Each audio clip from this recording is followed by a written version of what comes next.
Hey guys, and welcome back to another Warframe 2024 playthrough episode. Last week we did some mad resource farming. We have our spreadsheet kind of basically filled out now. There's a few stragglers. Let's just quickly hop over and have a look. Alright, so here we are. So let's have a look now. We've got all of the dojo weapons at this stage that we want. We're missing the Brack RNG. We're missing the Cedo, which we are very close to getting. So this is one of the things I want to talk about this week. We're going to leave these, I say leave them be, I'm going to be doing this in the background, these kind of weapons, because the one thing that we need for all of this, and for at least 3 of the other weapons, is going to be Seriglass shards, which take 20 grandmother tokens each. So in total, we need 1 to rank up, and then I think 3 more for the weapon build. So we need 4, that's 80 grandmother tokens, and oh my god, that's just going to take so long. So this is just going to be going in the background. We're going to focus on crafting everything else in the meantime. And then there's a couple as well, the ones from Tiana Pass, so the Corafel right there. Detron is RNG.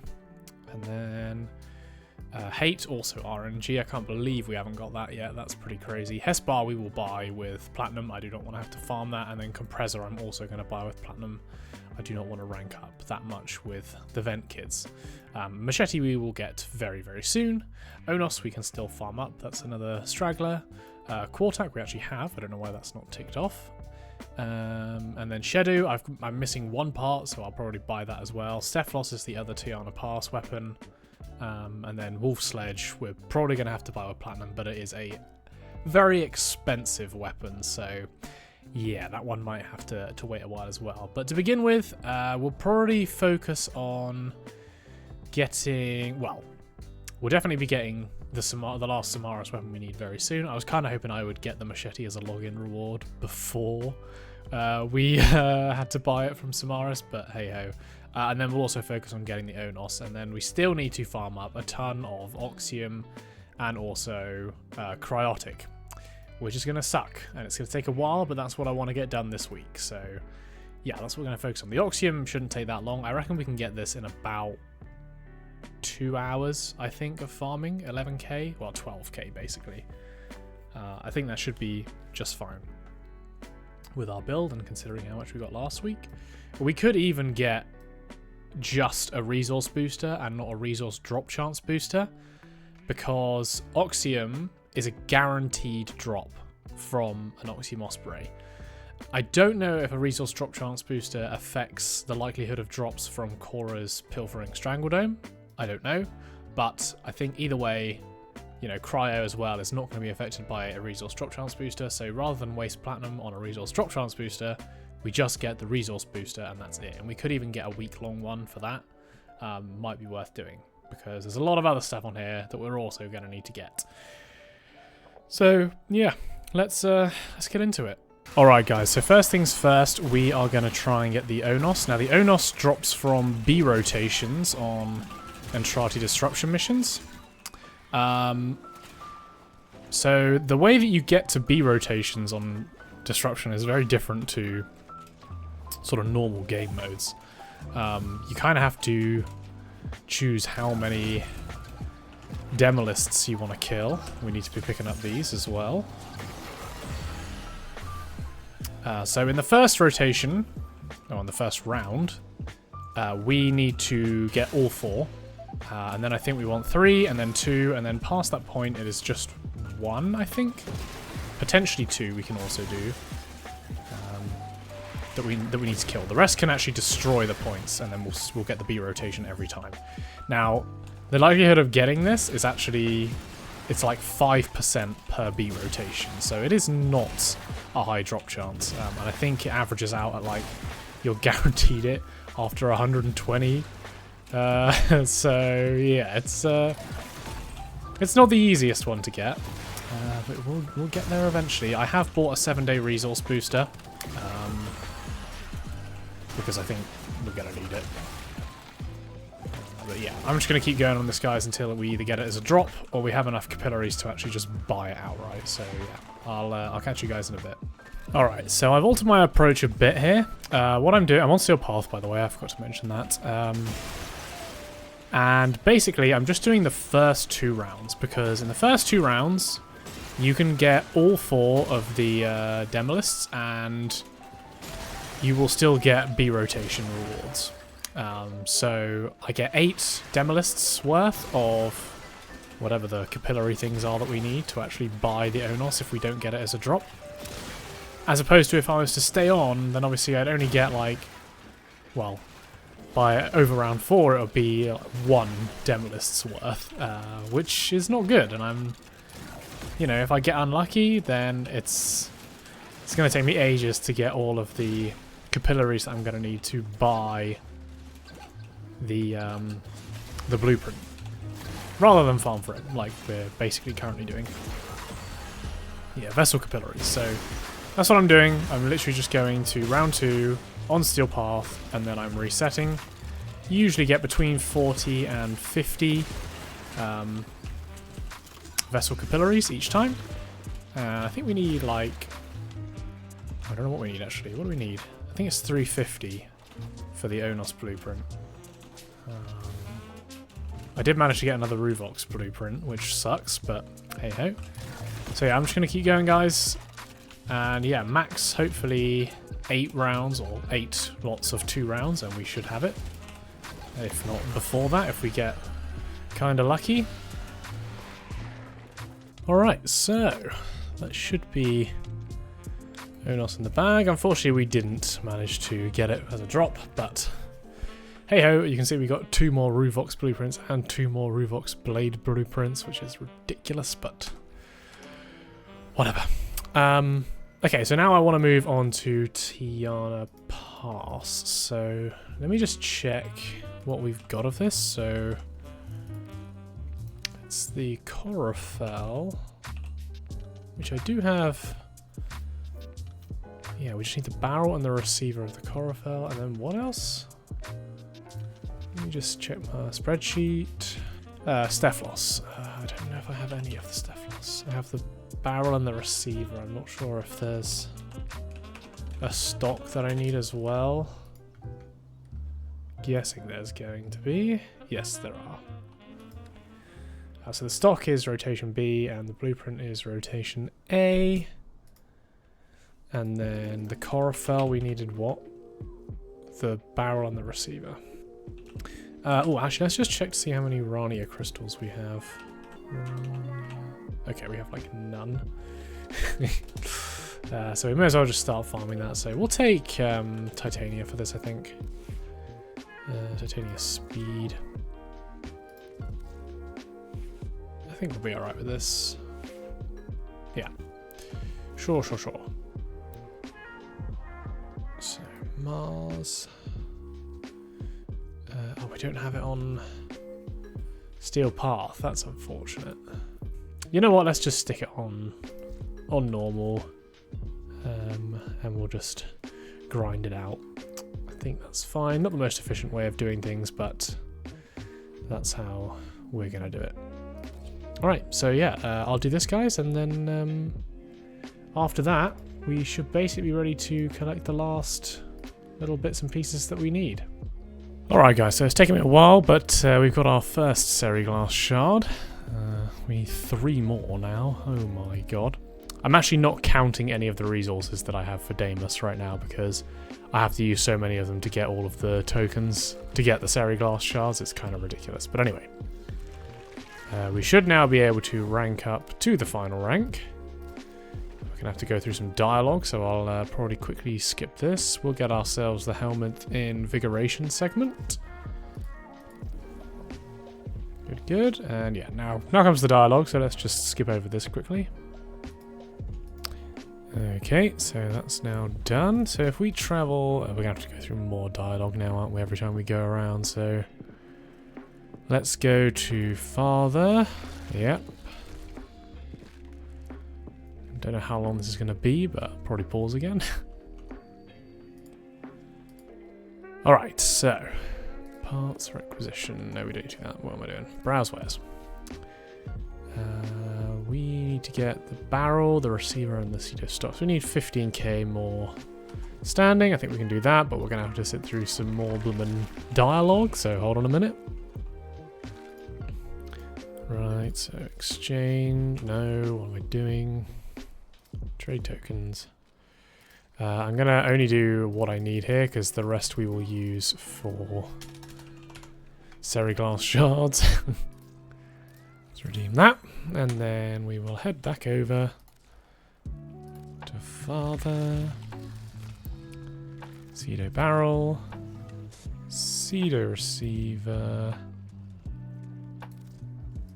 Stock. Right, tick that off. So now, in terms of the weapons that we have left on this list, there are now only 1, 2, 3, 4, 5, 6 weapons left. 2 of which we will be getting, and potentially 3 of which we'll be getting with platinum. And the other 3 are just RNG, and there's nothing we can really do about it, unfortunately, and that's the Brack, the Detron, and the Hate, which we still haven't got. The other 3 are the Hespar, the Compressor, and the Wolf Sledge. So let's just see what that communication was. Yes, well, we've already got that. Let's exit. So I did actually buy some wolf beacons from Nightwave because we don't need to buy any more Nitane at the moment. So let's go ahead and equip those. Does he spawn instantly? Ah, okay. We just needed to move a bit, I guess. That was quick. Alright, well we got a part. Wolf's Edge handle. Alright. Let's see what we get on the second one. I've actually just checked the prices as well, and it does seem like the price for the Wolf's Edge parts has gone down considerably. I remember when the blueprint used to be like 100, and the motor used to be 100 plat. But now it's like they're like 30 plat each, which is very reasonable. Another handle, wow, brilliant, okay. We might as well exit, actually. Cool. Alright, so yeah, I think what we need to do now, we obviously have these weapons left to get with platinum. Wolf Sledge, Compressor, Hesbar. We're probably going to need about 300 or 400 plat to buy all of those outright, which kind of sucks, but it is what it is. And then, yeah, the other 3 pure RNG weapons. So let's see, how much of the Brack have we got? We've got the Brack receiver and the barrel. We're just missing the blueprint, I guess. And then the Detron, we're missing the receiver for. So we're pretty close to both of them, and we definitely don't have the Hate, I'm pretty sure. Yeah, so it's just going to be a matter of time before we get those ones. Unfortunately, we can't do anything about it. So I think what we need to do, we do have the resource booster still active. I've got 3 days left on it. So I'm going to get to work on getting all of the cryo now. So we need to get 69,156 cryo. Yeah, woo. And then the Oxium I've actually already done. I did it off camera, but I managed to find a very, very nice farming tactic for that. So I'm probably going to save that for another video. But yeah, it saved me a lot of time actually. So yeah, you should see that video in the future. But I'm going to get on with it. We need to get down to Hyricon and get ourselves like 70k cryo, which is going to take us a fair few hours, I think. So, see you guys in a bit. Alright, I have a feeling this is going to be a bit of a short episode this week. I have been slowly collecting Cryotic. I think we're up to about 25 or 30k now, but it takes so long. Like, it's one of those resources that's really very hard to kind of speed up collection.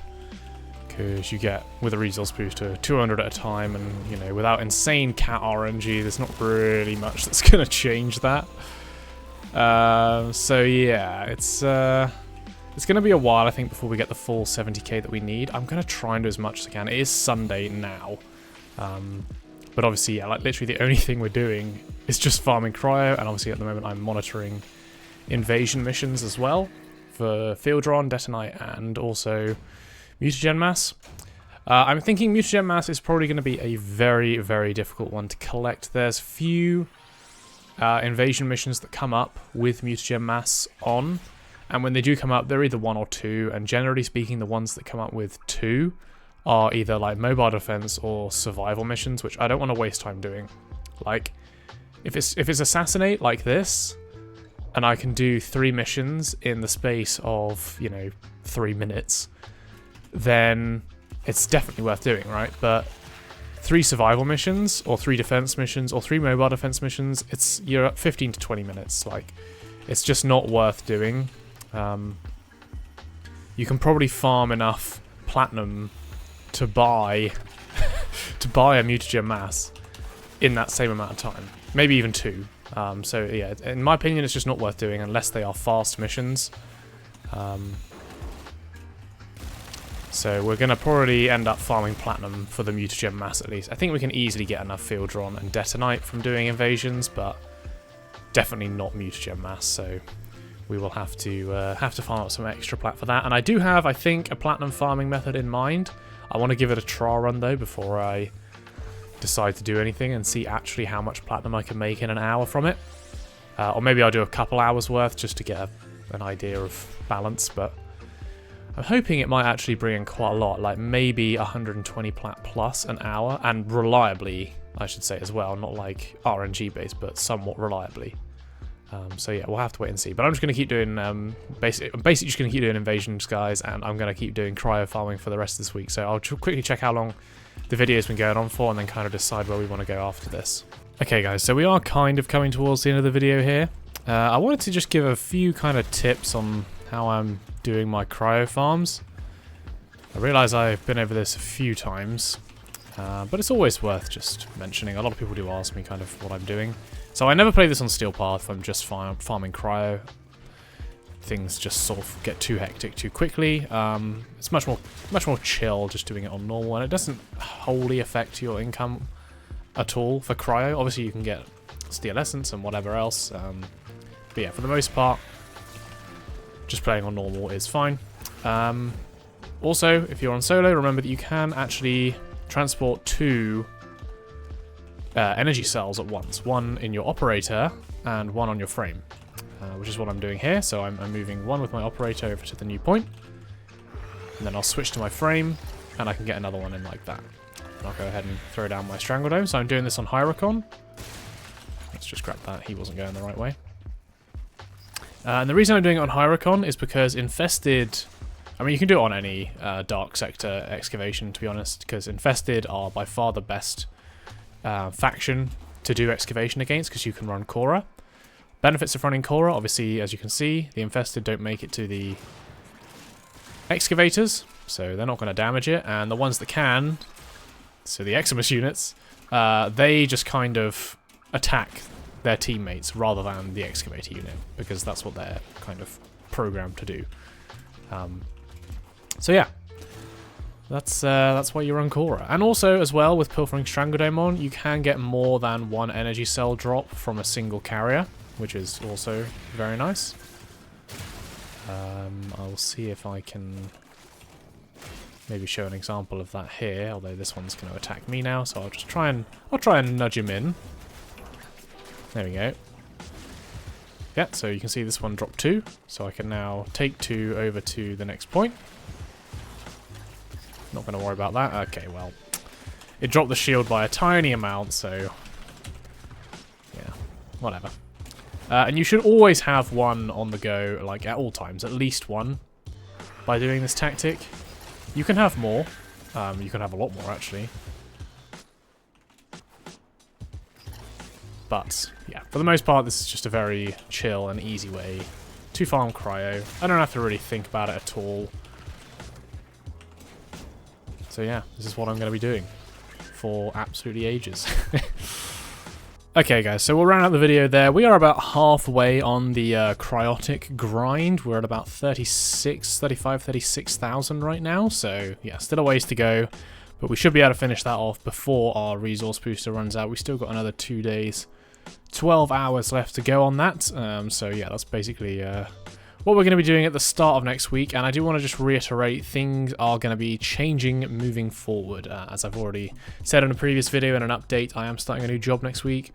So I don't know how these changes are going to manifest themselves. I'm obviously going to have a lot less time to record these videos, for those of you who sort of listen to the ins and outs of what I'm doing. So yeah. like I said, not sure what's going to change, but obviously things will change. I'm going to try my very best to keep these videos uploading each week, just so you guys have some content to enjoy. But they may well be, you know, slightly shorter. We'll see. So yeah, thank you guys for watching. If you did enjoy this video, please leave a like and subscribe, and I will catch you in the next one. I'll see you later, guys.